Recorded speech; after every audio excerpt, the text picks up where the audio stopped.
मेरा नाम है Ismail Beg, national chief coach हूँ, द्रोणाचार्य अवार्डी हूँ और कंपटीशन डायरेक्टर है इस गोवा नेशनल गेम्स के लिए। हमने पिछले साल यहाँ पे आए थे, इस वेन्यू को हमने चुना था रोइंग के लिए, वाटर स्पोर्ट्स के लिए। हमारा बहुत सौभाग्य है कि यहाँ पे गोवा में पहली बार रोइंग वाटर स्पोर्ट्स हो रहा है, पहले यहाँ पे नहीं था। और हमने 16 तारीख को यहाँ पे आया था वेन्यू को तैयारी के लिए, क्योंकि पहले यहाँ पे रोइंग का कोई फैसिलिटीज़ नहीं है, लेकिन हमें बहुत चैलेंजेस थे यहाँ पे इस वेन्यू तैयार करने के लिए। और हमें फेडरेशन हमें 12 आदमी के साथ हमें एडवांस टीम भेजी थी यहाँ पे वेन्यू तैयारी के लिए। और साथ ही साथ जितने भी लोकल बॉडीज़ है, लोकल ऑफिशियल्स है गोवा से, जो SFA जो भी है, वो सभी लोग हम साथ दिया था। हम सभी मिलकर आज इस वेन्यू बनाने में कामयाब हुए।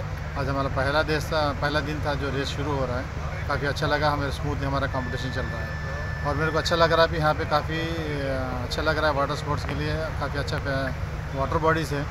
लेकिन कमी की बात है, हमारे पास बोट्स नहीं है। जो भी बोट्स आए थे बाहर से आए थे वो वापस चल जाएंगे।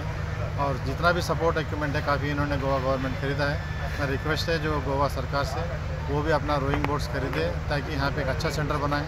जो भी फैसिलिटीज़ है वो जितने गोवंस हैं यहाँ पे, जो लोकल टैलेंट है, जो बॉयज़ और गर्ल्स है, उनके लिए काफ़ी मदद मिल सकता है इस गेम को आगे, क्योंकि गोवा पानी से काफ़ी जुड़ा हुआ है, काफ़ी टैलेंट भी है यहाँ पे। अगर उनको एक अच्छा अपॉर्चुनिटी मिलने से गोवा से भी राष्ट्रीय अंतर्राष्ट्रीय स्तर के काफ़ी प्लेयर्स आगे ऊपर आ सकते।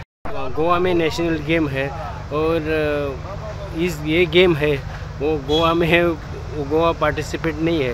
वो आपको क्या लगता है कि गोवा अभी अगले वो पार्टिसिपेट कर सकते हैं? गोवा का जो हमारा एक स्कॉलर है, जो गर्ल है, वो USA में ट्रेनिंग करती है, गोवा ने वो पार्टिसिपेट किया।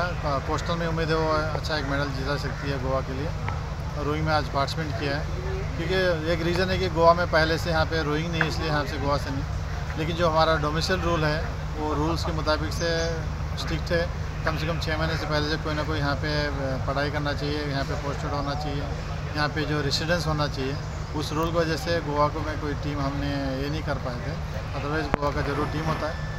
लेकिन मेरा रिक्वेस्ट है कि अगले बार जो भी कंपटीशन होता है वो प्योर गोवा से निकले, गोवा वाले निकले, ताकि अपना मेहनत करके, अपना पैरों पे खड़ के तैयारी करके आए, ताकि वो गोवा के लिए भी प्राउड है कि अपना बाहर वाले के बच्चे आके पार्टिसिपेट करने से भी, खुद गोवा के बच्चे पार्टिसिपेट करने से गोवा के लिए भी अच्छा है, हमें भी अच्छा लगता है, ताकि यहाँ पे एक अच्छा इस्टेब्लिश हो सके। गोवा में शुरू करने के लिए माहौल अच्छा है? ये जगह मेरे लिए आज चीफ कोच मैं बहुत पसंद करता हूँ। काफ़ी लंबा वाटर बॉडी है, अच्छा है प्रैक्टिस के लिए। हमें आधा इक्विपमेंट तो आ चुका है, जेट्टी आ चुका है, हमारे पास मोटर बोट आ चुकी है, अभी सिर्फ ओर्स आ चुके हैं, एर्गोमीटर है, सिर्फ बोट्स की कमी है। अगर बोट्स ले लेते, इवन इंडियन बोट्स भी ले लेते, यहाँ पे एक बहुत अच्छा सेंटर बन सकता है। Subscribe Prudent social media channel and press bell icon for latest notifications.